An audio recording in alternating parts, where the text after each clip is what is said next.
Hey guys, how's it going? Michael Troy here. Welcome to Megaton Man Mondays. Today we are covering Don Simpson's Bizarre Heroes featuring Megaton Man #1, continuing our weekly examination of the amazing indie superhero satire comic from the 80s by Don Simpson, and 90s, I should say. I think we're into, 93. So the Apocalypse Affliction is what we are looking at today. I love this cover. I love these kind of covers. It's sort of like an old EC Comics cover, I guess. I don't know. So plus Phantom Jungle Girl, The Meddler, Ms. Megaton Man, and introducing X-Ray Boy, plus much more. Liquid Man in the background, and Preston Percy, or whatever the hell his name is. So we have Jungle Phantom Girl. So in here, Don sort of explains what's happening. He's done 10 issues of Megaton Man. He's done Megaton Man Returns. He's done the 3 one-shots. He's done 7 issues of Border Worlds. I don't know. Maybe Wasteland has happened by now. I don't know. But then he's deciding to continue with Bizarre Heroes, and this is going to be his life work and just continue through the rest of his career. So it lasted 17 issues, which is, 7 more than the first series. I'm sure that the time of publication did not help. This is after the implosion. I think Don is like self-publishing now at Fiasco Comics, so I think he's putting some of the money he made from like Megaton Man, Dragon, and Splitting Image and stuff like that into publishing his own books, and maybe it didn't go as far as he wanted it to. But in a parallel universe, Megaton Man started with issue 1 and is on like 350 right now.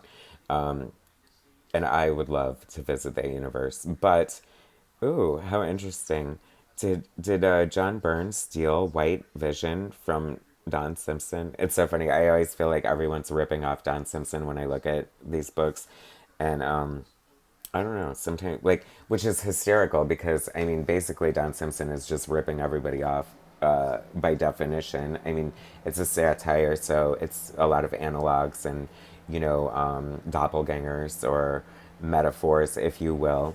But steeped in, like, with such originality and such a hilarious spin. Like, I always constantly find myself laughing out loud.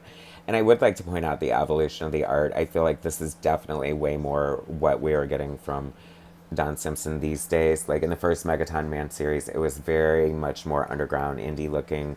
Like I could see a lot of maybe Crumb influence, maybe even, I don't know. And we'll see some of that towards the end of this, actually.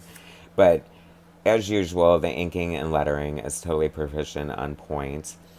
Um, uh,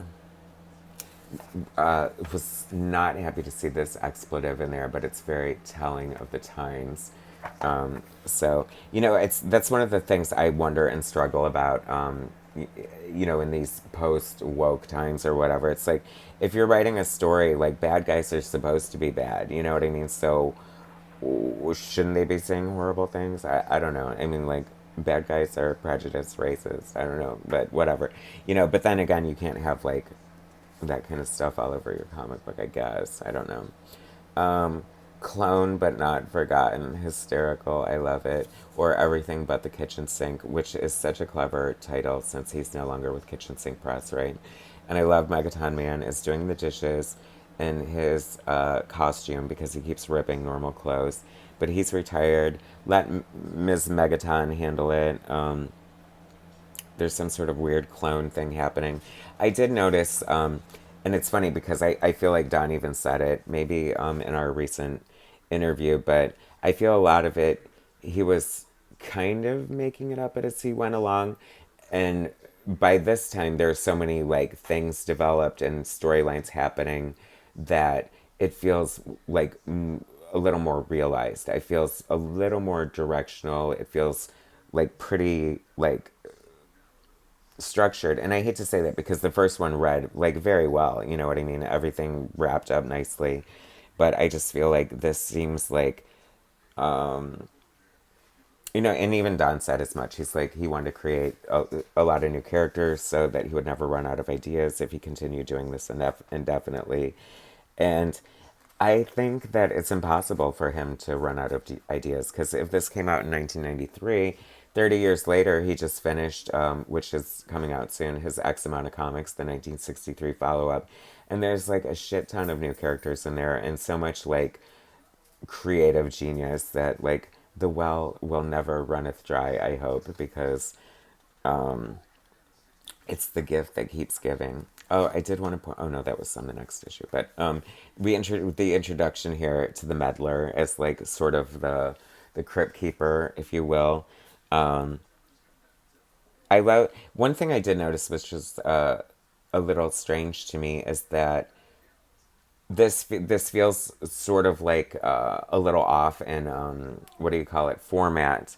Like we have a lot of negative space at the top and the bottom of the page, almost like these were conceived as comic strips or something. So I don't know why there's so much negative space there, what the reason was, but I noticed. Okay. But I love this meddler. The storytelling on this page is so good. See, like I always point out like things that make certain artists great. And one of the things that makes you a good comic book artist is that you should arguably be able to tell the story without any words involved. And here's proof of that. You know exactly what's going on. It's very clear and precise. Meanwhile, the meddler. And this is when I feel like Don Simpson has a huge advantage, even though it is, all the workload of lettering his own work. It's like, that is just so cool. That is just something you can do on your own, and like, you know exactly how it's supposed to look. You don't have to worry about a letterer screwing it up. And I just love Don's lettering. It's just so cool and traditional and just like perfect. And it's funny because I talk like the art had gotten like a lot more cleaner and crisper, but then we moved into this meddler character, and it takes a darker turn. We're getting a lot more textures. I love his cat, by the way. His cat pops up here and there. Oh, this is the thing I was talking about.